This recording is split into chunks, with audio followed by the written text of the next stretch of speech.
to be in that environment. And I think if I contextualize it to that viewing experience, I do think it's really really insane. But it's not something that I would rush to watch again because I feel like almost you're paying for the experience rather than the other way around. Like if I think about Nolan movies, I hate watching them in cinema because his audio mixing is Oh, terrible. right. That's true. I watched Tenet and I just don't hear shit. I'm That's like, true. It what was is hard to this? hear, for sure, And yes. and then it's like I read up You need online and people headphones for that movie. Yeah. and it's like I read up online and people had the same problem and apparently he's just a dickhead about it like Mr. Nolan. He only wants it to be in like Dolby 5.1. I don't know, some specific audio, doesn't want to mix it to anything else, doesn't want to adjust it. He's like, if you don't watch the movie in this way then you're not supposed to watch it.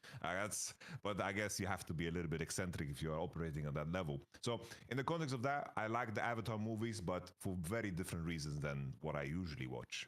It's like one time stop, watch it, experience it, loved it.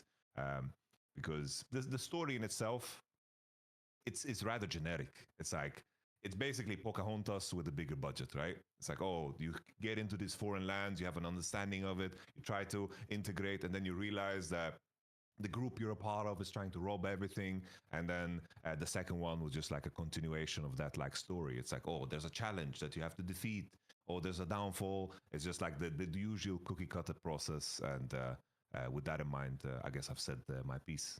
What's your angle for Well, him? I'm going to assume he's being sarcastic if he watched those videos and knows I definitely don't fuck with James Cameron's Avatar. Like, the worst thing is, here's the thing, I'm not an idiot, so I don't do that thing where I make out like things I don't like are a 0 out of 10.